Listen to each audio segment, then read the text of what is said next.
Welcome back to Messengers, and it's a special one with the nutty professor, David Ash.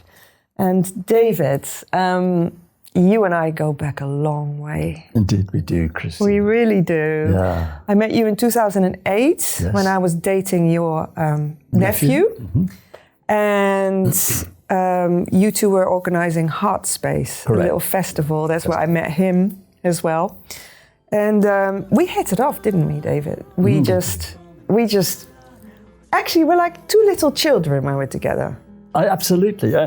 And the fun we had in New Zealand, do you remember? We went off on that epic voyage with Bruce, the three of us. For 3 months we went off, just playing so music and woofing, as they call it in New Zealand, which means you basically slave labor for, really, isn't it? No, not really, no. It's actually quite nice. You can stay on farms and then help out in exchange for a bed and food. And we had a whale of a time. I interviewed you several times, and whenever we do that, it's always like, it's like this vortex opens. That's right. And that's exactly what we'll be talking about in this series, your vortex theory. And the reason why is because it's important that we know about this. It's important we understand the nature of reality with regards to science. Yeah, that's correct.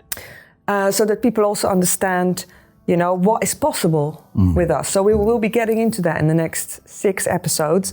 But before we do that, I would love to hear I know about your story, but you can maybe share with the viewers briefly why you're into this. Tell me a bit more about your background. Well, I actually started this when I was 4. At the age 4, apparently my mother told me that I ran into my father's waiting room, and my father was a doctor, you see, and a patient, one of his patients, an elderly lady, said to me, "What are you going to do when you grow up?" And I just replied in sort of impudent cockiness, as it were, one would say precocious, that I'm going to prove the existence of God through science. Wow.